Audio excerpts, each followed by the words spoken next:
Now the ball keeps moving. Does he have to go? Good. Does he have to go here? Do we have to? Oh, yeah. There can be. Oh, no. You're good. It isn't like that. In the other groups, there's been 4. This is going to be the advanced groups here. You guys are going to. Daniel made me try twice already. Did not. I love that. And he doesn't hold on today. Cut off the angle. You love that. Cut off the support angle. Yes.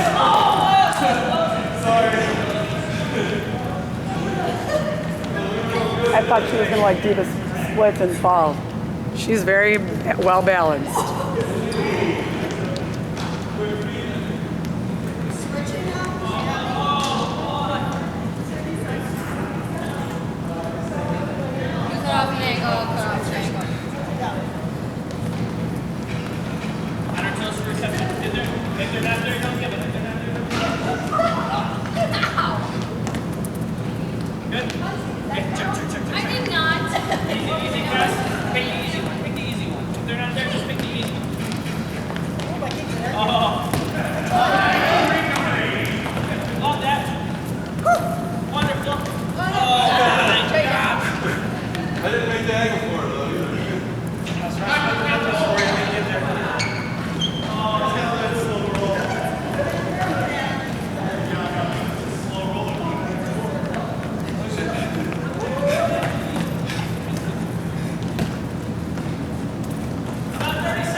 Oh, go for it. You're fine. It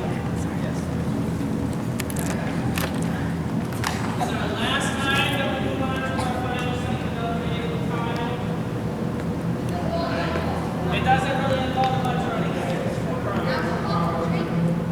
Yeah, we can get a drink soon. You have to earn a drink. All right, so everyone's.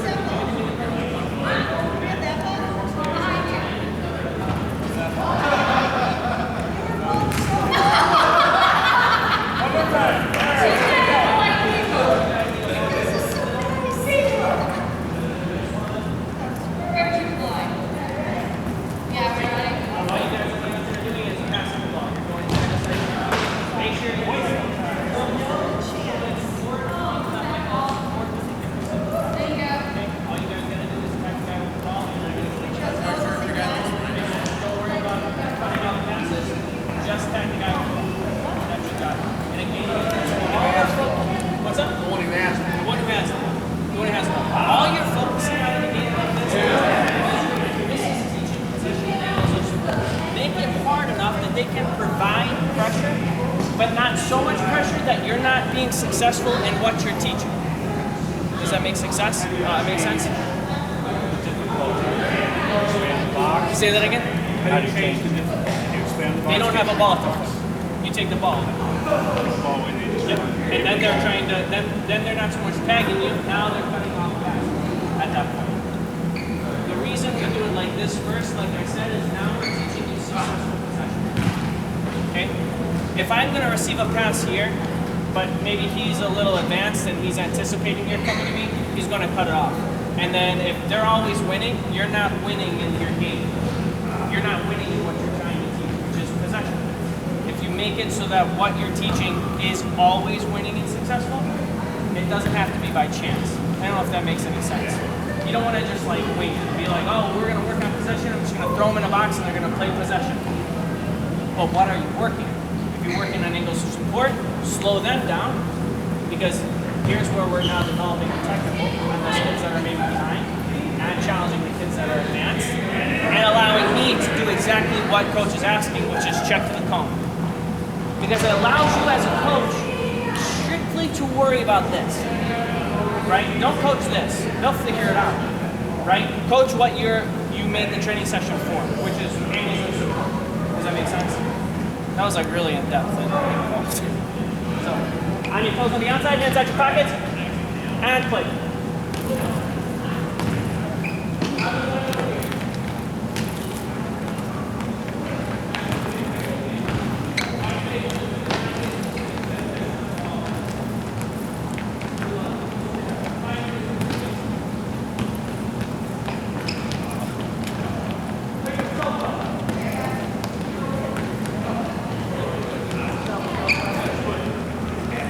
How much more relaxed do you feel making passes when they're under pressure in the middle? Oh boy. You know she's on your team. Come on, be brave.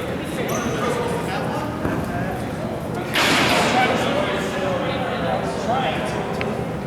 Come on, be creative. Pull the ball. Hey, what part of no fly zone did you forget? Okay, I didn't touch it. Shoot over it, Oh no, don't go even go near it. You gotta go around. and you can't shoot over it. You can't go nowhere near that. You can't go nowhere near the no-fly zone. It's a lava pit. Don't go by it. So that changes the whole game. Yeah. So you can cheat the whole time. Crystal's been cheating. Let the record reflect Crystal's been cheating this whole time. Yes. Now you gotta get around. Yes. Next to those. Keep the game flowing. Come on. Oh, nice try. Be like that.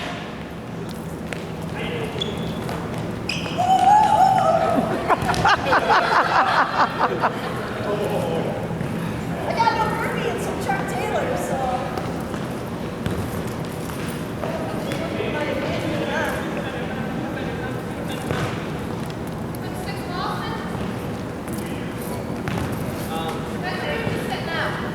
Okay. Did you have another extra soccer ball? What the heck is not enough? Oh, you know why?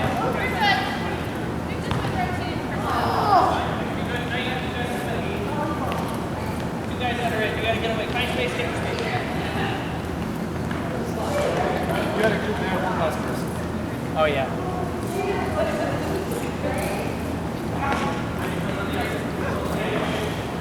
Oh. 30 seconds!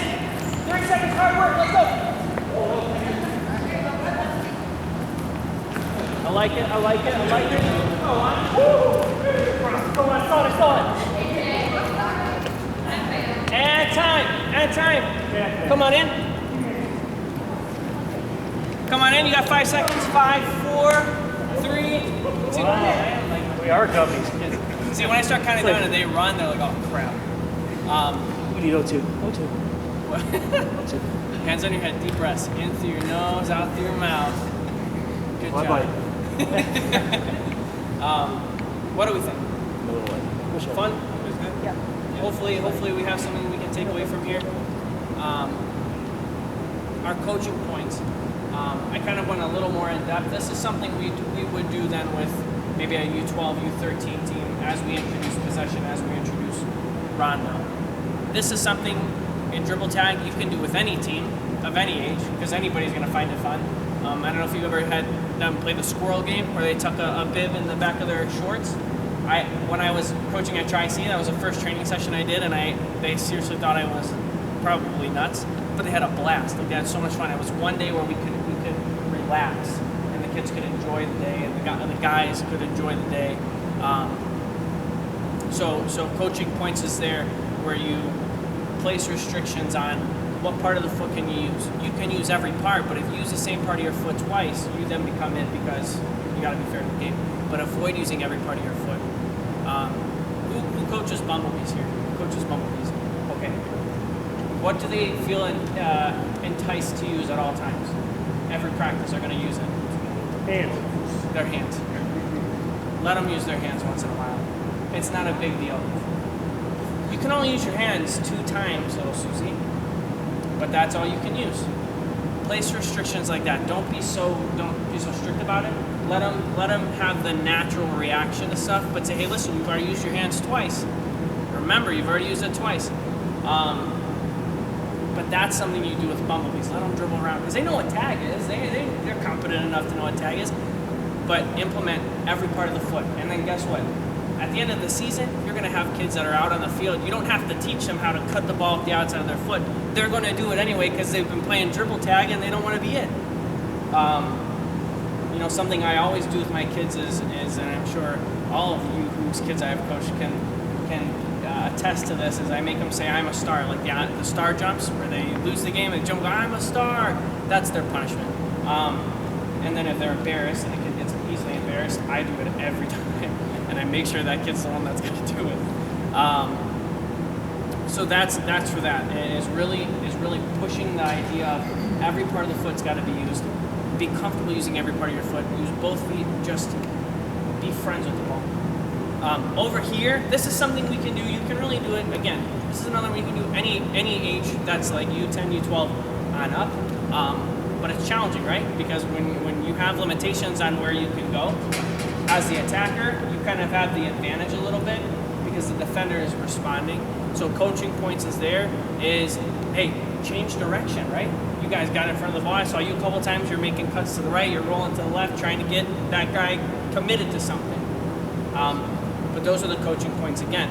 Hey, I'm not going to tell you where you got to go, but next time you want to cut to the right and you decide you want to use your left foot to push and then you're tripping over your feet, use the outside of your foot and push it to the side instead, or hey, pull it back and then push it.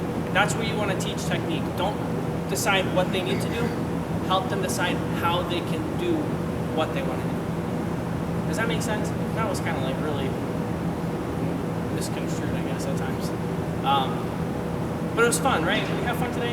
Yeah. You guys seem to have fun. I know, it's hard. Yes, coach. Yeah, this is why. Yeah, that's why you're my favorite player. She was also videotaping the whole time while playing. Just throw all that out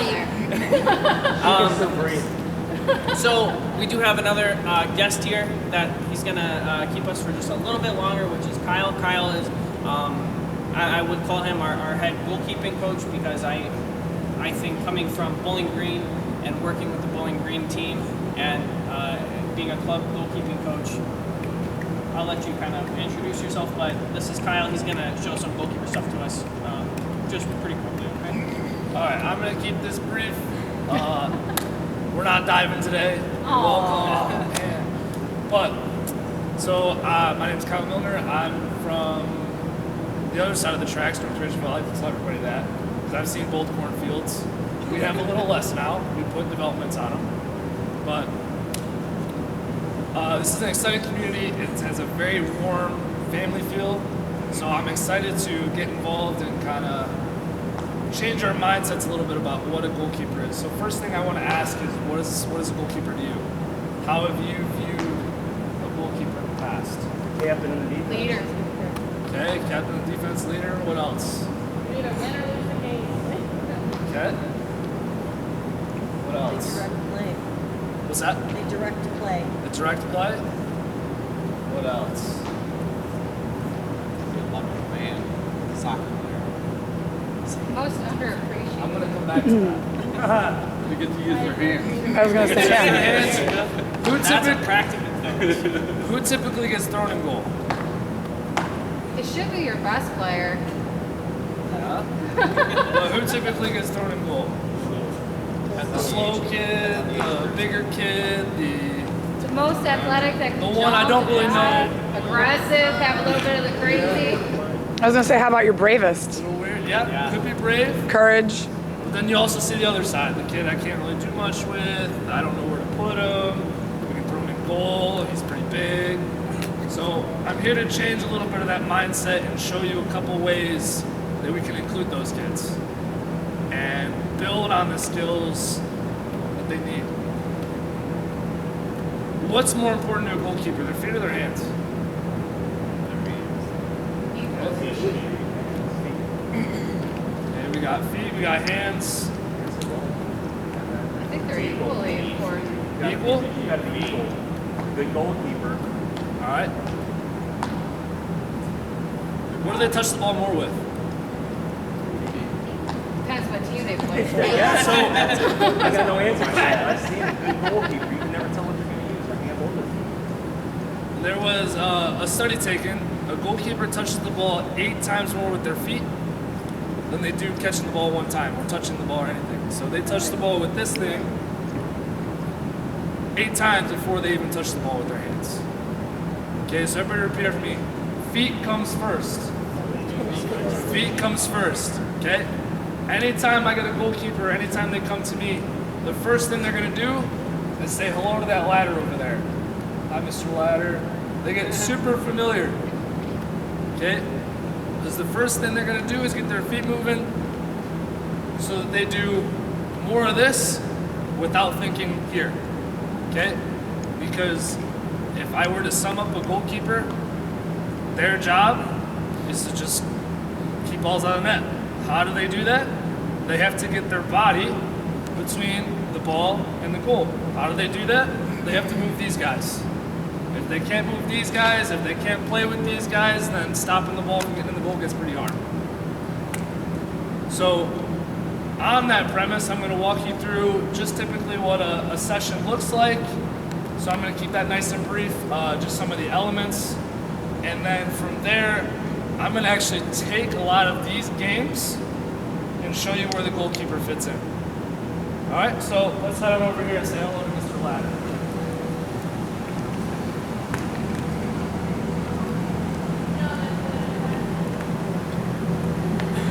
So typically, I uploaded a basic curriculum on the team app. What that has on there is a basic group, so I have U9 to about U11, and then intermediate to advanced group. So that basic group, and notice I didn't include the bumblebees, because those kids, they're still trying to figure out what they want to do. And like I said, what comes first? Feet. Okay, so they gotta be able to play with these before they can use their hands. So that basic group, a lot of this carries over, okay, in some way, shape, or form. With the basic group, a lot of it is just the footwork and how can I use my hands. So it's different ways, different combinations of just getting in the ladder, 2 feet, 1 foot, hopscotch. Okay, sometimes the more advanced kids are gonna do more advanced steps through the ladder. Like I said, we're building towards less thinking here, how to use my feet, and more of just doing it. How can I get there? Because then once we eliminate this, then I can build in, okay, the small details. How did I close somebody down? Was my hands in the right position? How did I stay big? Okay, how did I force that player to take a harder shot? So it's building in those things as we get older into that intermediate and advanced group. So give me just a couple of 3, 4 people. We'll just walk through this here. Typically, and I also have a diagram of like basic warm-up. It can be player-led, it can be coach-led. There's different variations. The couple elements I look for is just, 1, can we get their hands and their feet going? Okay, they can do that on their own. 2, can they get some basic passing in? Okay, they can do that with their team. 3, can they get some shot stopping, some crosses? Okay, they can do that with their team. And then 4, it's just putting them in situations where they can begin to command and get their voice going. So I have those elements listed in the curriculum. Like I said, I won't waste too much time. I'm just going to give you what kind of a session looks like, and I'll be working with Coach Danielle as well to kind of reinforce this work together, and we'll build this from the ground up. So essentially, I'll just have 3 or 4 people just step in behind that cone back there. Already don't all come at once. All right. So after they've said hello to Mr. Ladder over there, we won't go in there too much, and you guys just sweat inside with these guys. So essentially, we'll go from the ladder. I may have 2 more stations. That'll take up like the first 15, 20 minutes. Okay. Within that though, we'll have some basic handling. So they'll go through the cone, so just weave through. And instead of punting, I'll just, once they step into this little goal, it's just a set position like she's in now. And then I'll either toss, depending on the age, punt, or I'll play from the floor. Sometimes I build all the way up. So we'll go from here. And the next variation may be a punt, so I'll keep it nice and soft. Okay. next variation might be from the floor.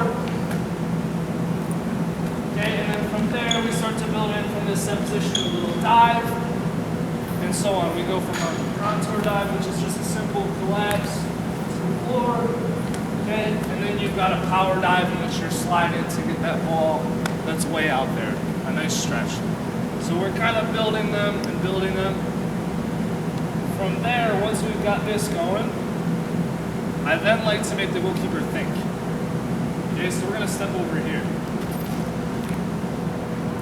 Alright, and this is nice and simple. We're going to pretend that these pictures are a goal. Okay, Back for a second. this is all the volunteers. Again, nothing stressful. I'm just giving you a brief overview, and then I'm going to show you how some of these activities can relate to a goalkeeper. So we're actually going to start with the yellow ones. Okay. I'm going to work multiple forms of footwork because, again, we want to do less of this and more of just moving without thinking. So let's say you're just going to step over the foot, so just like this. Okay? Then you're going to step forward. Okay? And as they get older, maybe a smaller kid, maybe that basic group, it may just be they step into a set position and it's a shot either way. But as you get into that intermediate advanced group, as they come forward, it's going to be yellow. Okay? So you're going to touch the yellow cone, and then they're either going to get shots to their hands or shots to the bottom of the board. So then the next person will go. And they'll go through. So see, this is a more intermediate kid. I'm going to say yellow, but they have to touch red. Okay? Because while they're doing this, there's so much else going on in the game. So let's say, go ahead, step over here. As this is going on, they're moving across the goal to come in front of me. Go ahead and do the palms. This intermediate to advanced kid has got to know that there's someone else over here. Okay, so while this is going on, the focus is here. I have to be thinking, okay, I said red but yellow because I can shoot or I can pass. So there's that anticipation.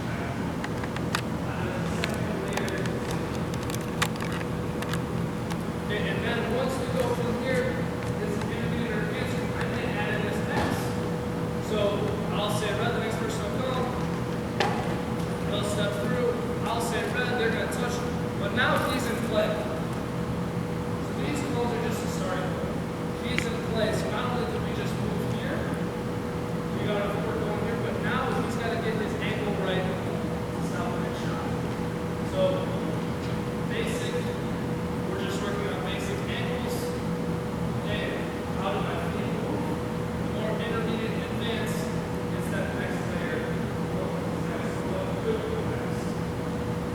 Because maybe then, step out here,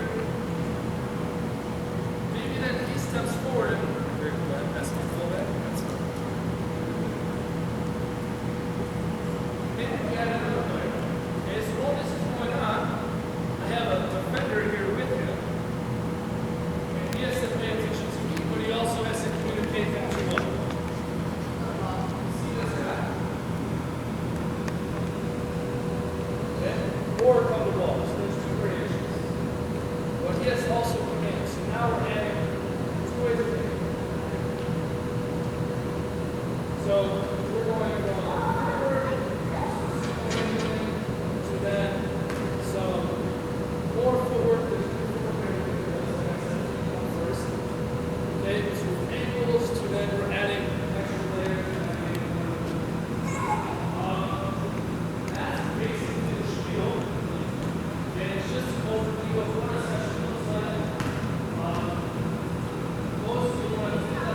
walking through this is nothing too strenuous.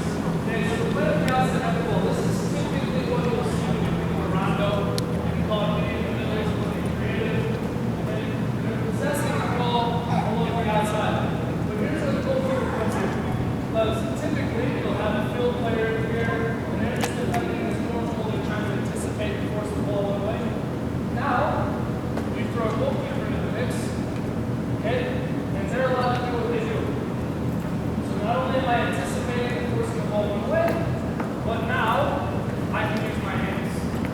Okay, and as soon as I win the ball, so say you pass here, you one pass here, then you make a bad pass and she gets it. Nothing changes. He's in the middle. Yep, and then you're on the outside.